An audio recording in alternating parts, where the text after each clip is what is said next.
Dieu n'est jamais surpris ou dépassé par la situation, les circonstances que tu vis. Qu'elles soient professionnelles, spirituelles, familiales ou autres.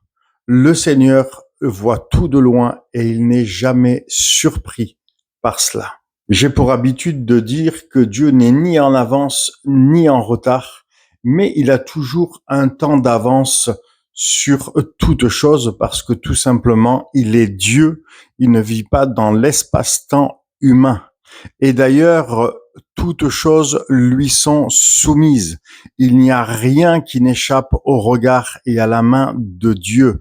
Même ses ennemis lui sont soumis et il en fait son marchepied parce que Dieu est au-dessus de toute circonstance, de toute situation et son nom est au-dessus de tout autre nom.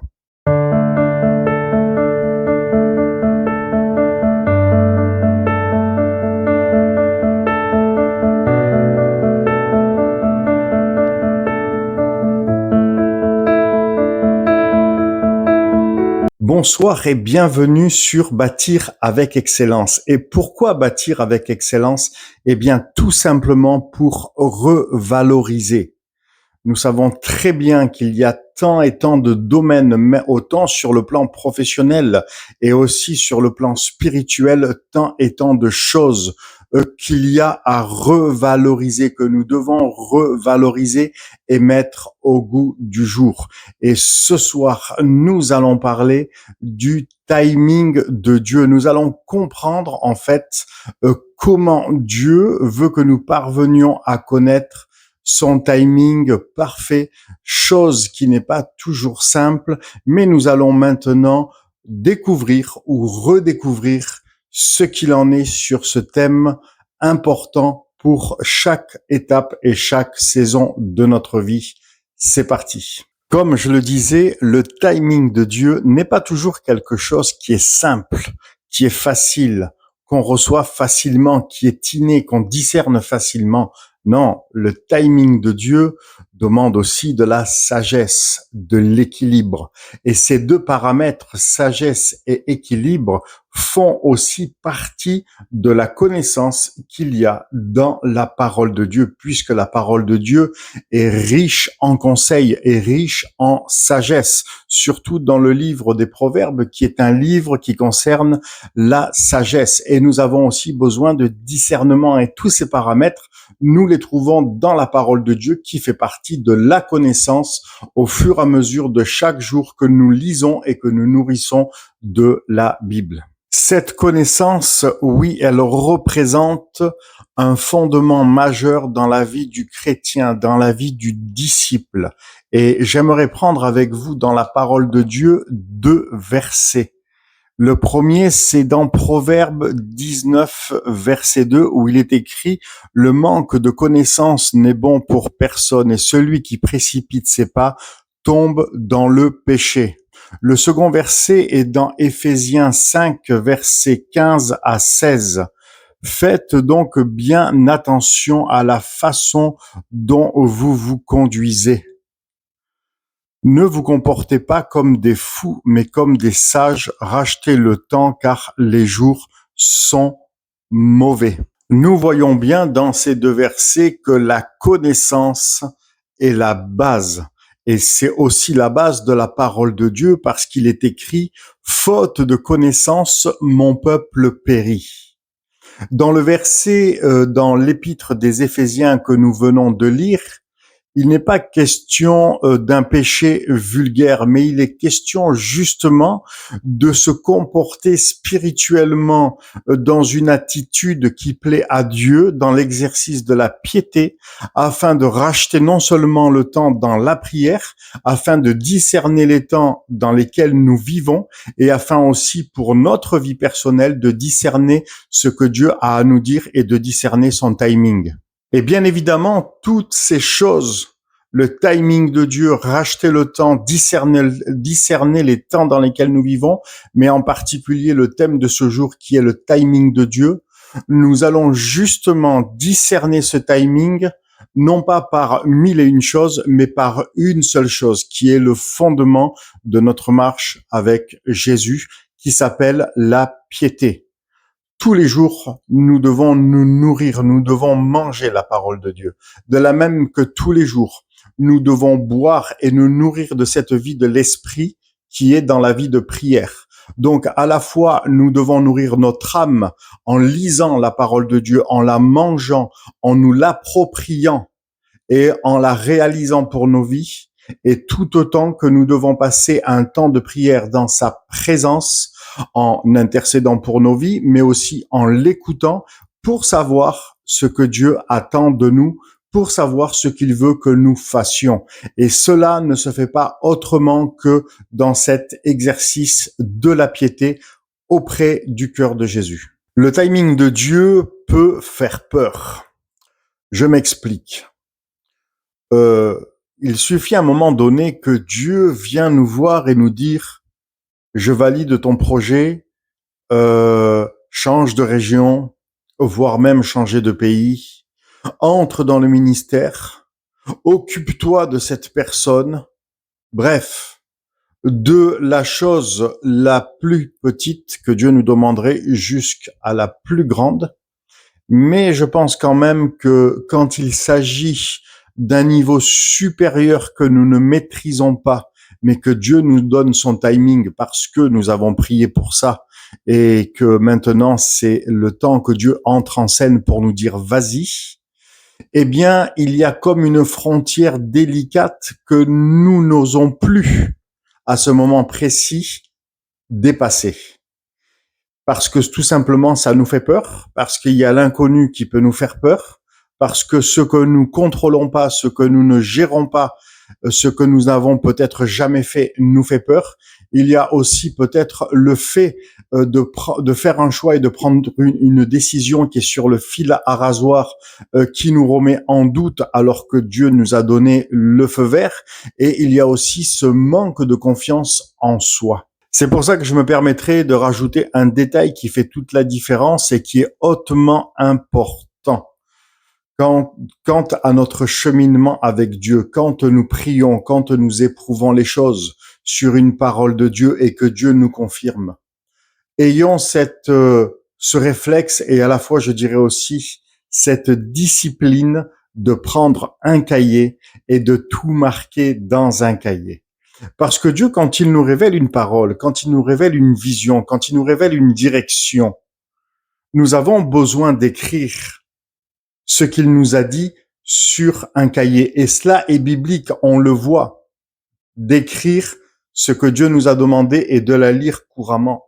Mais il ne s'agit pas simplement de la lire couramment, mais aussi il s'agit de prier par rapport à ce que Dieu nous a dit afin que Dieu vienne ajouter son puzzle, afin que Dieu vienne confirmer aussi, parce que la parole de Dieu nous dit d'éprouver les choses dans la prière pour savoir si elles sont de Dieu.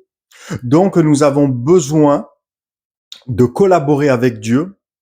Même quand Dieu lui-même nous a parlé, nous avons besoin, et c'est notre responsabilité, c'est ce que Dieu nous demande, de rentrer en carrière dans la prière et d'éprouver ces choses. Et qu'est-ce qui va se passer à partir de là? C'est que Dieu va continuer à construire sur la première parole qu'il nous a donnée et que nous avons éprouvée dans la prière, que nous avons prié en faveur de cela pour que Dieu continue son œuvre. Et c'est à partir de là que nous commençons à voir le chemin que Dieu a tracé, que nous commençons à savoir là où Dieu veut nous emmener et que pas après pas, nous allons découvrir en fin de compte quand sera le timing selon Dieu.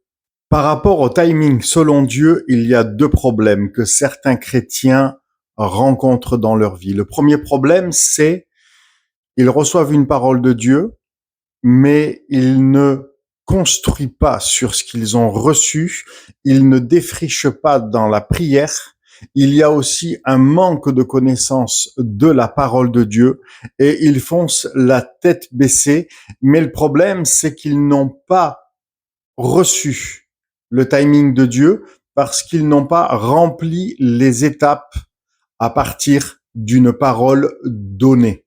Une parole donnée, que ce soit dans la parole de Dieu, une parole donnée, que ce soit quand Dieu d'un coup vient à leur parler et que dans leur esprit, ils reçoivent une parole ou une direction claire, ou même quelque chose qui a été confirmé une fois par une prophétie. Le problème, c'est que à partir de là, nous devons entrer dans ce chantier de la prière et ce profil-là ne va pas suffisamment assez loin dans la prière pour que ça soit solide, sûr, avec conviction, avec direction, avec confirmation, et d'où où l'on dira il n'y a plus le moindre doute. Ils n'ont pas rempli les étapes. Et le résultat, c'est qu'ils se sont pris un mur ou des murs à cause d'aller trop vite, à cause de précipiter leurs pas. Le deuxième problème, malheureusement, c'est le suivant. Il y a des profils, il y a des chrétiens, des disciples qui ont tout reçu de Dieu. Donc, en fait, ils devraient être au clair avec ce que Dieu leur demande. Et il leur manquerait plus que de faire ce pas de foi. Mais comme je le disais précédemment, là maintenant, nous sommes dans les starting blocks et bientôt ça va siffler pour entamer la course. Et le problème qu'ils rencontrent, c'est que d'un coup, ils remettent tout en question à cause du manque de confiance en eux, à cause de la peur, à cause de l'inconnu, à cause de consulter la chair et à cause de se confier trop en l'homme. Alors qu'au début, ils ont rempli les conditions, ils ont prié, ils ont éprouvé, ils connaissent le cœur de Dieu, ils ont défriché, le puzzle est monté, il n'y a plus rien à dire, il y a juste à avancer. Mais là, ils sont bloqués à cause des paramètres négatifs que je viens de citer. Et ces personnes-là sont dans le schéma du manque de oser faire le pas de foi. Pourtant, ils connaissent parfaitement le timing de Dieu, mais leur raisonnement faux et erroné vont les conduire à se cacher derrière la phrase qui est la même: nous attendons le timing de Dieu, alors qu'ils savent parfaitement ce que Dieu attend de eux et que Dieu leur avait révélé le timing. Alors, il y a de quoi se poser une question. Pourquoi attendre un timing de Dieu et pourquoi peut-être reprier pour un timing de Dieu alors que la personne était dans ce tremplin d'entrer dans le timing de Dieu puisque Dieu le lui avait révélé. C'est totalement paradoxal, ça ne fonctionne pas à cause de la peur et du manque probablement aussi de foi. J'aimerais encore lire avec vous un verset dans la parole de Dieu dans le livre des Psaumes, chapitre 32, verset 8. Il est très clair ce verset. Je t'instruirai et je te montrerai la voie que tu dois suivre. Je te conseillerai, j'aurai le regard sur toi. Ce verset est puissant puisque à l'origine, il y a eu la construction d'une relation avec Dieu. Il a eu la construction d'une révélation de ce que Dieu attend de nous. Il y a eu la construction d'un cheminement qui va vers l'étape du timing de Dieu en fonction de ce que Dieu nous a appelés à faire. Le manque de oser dans la foi, le manque de oser faire le pas de foi, je te rassure, peut arriver à tout le monde. Rien n'est terminé, Dieu n'a pas dit son dernier mot. Je t'encourage en ce début d'année 2026 à persévérer dans cette dimension de construire ta relation avec Dieu, dans cette dimension de aussi savoir écouter Dieu, quand il te parle et d'aller plus loin, de construire cette sensibilité et tu vas voir comme les choses vont changer du tout à coup. Et j'aimerais te laisser 3 lectures à faire en ce qui te concerne et aussi peut-être à prier pour cela. Il s'agit de Moïse, David et Gédéon qui ont été au bénéfice du timing de Dieu. En ce qui concerne Moïse, c'est Exode 3. En ce qui concerne David, c'est 2 Samuel chapitre 5. Et en ce qui concerne Gédéon, c'est le livre des Juges au chapitre 6. Et je t'encourage à méditer leur vie, leur biographie et à prier dans ce que tu retiendras, de ce que tu liras, dans ce que le Saint-Esprit te révélera. Je t'encourage à prier pour que toi aussi, tu puisses vivre ce que ces 3 hommes de Dieu ont vécu et que, à ton tour, que le temps vienne sur ta vie où c'est que tu vas vivre le timing selon Dieu pour toi.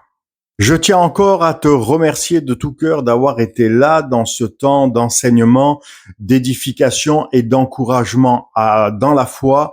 N'oublie jamais une chose, c'est que rien n'est fini. Dieu n'a pas dit son dernier mot, comme je le disais précédemment. Nous sommes à l'école de Dieu et le but de Dieu dans cette année 2026, c'est de nous emmener plus loin avec lui, c'est de t'emmener plus loin avec lui. Alors, si tu as des questions, surtout n'hésite pas à les mettre en commentaire, j'y répondrai avec grand plaisir. Pour être accompagné, coaché, mentoré, n'hésite pas à regarder dans la description de cette vidéo ou de ma chaîne, il y a toutes mes informations.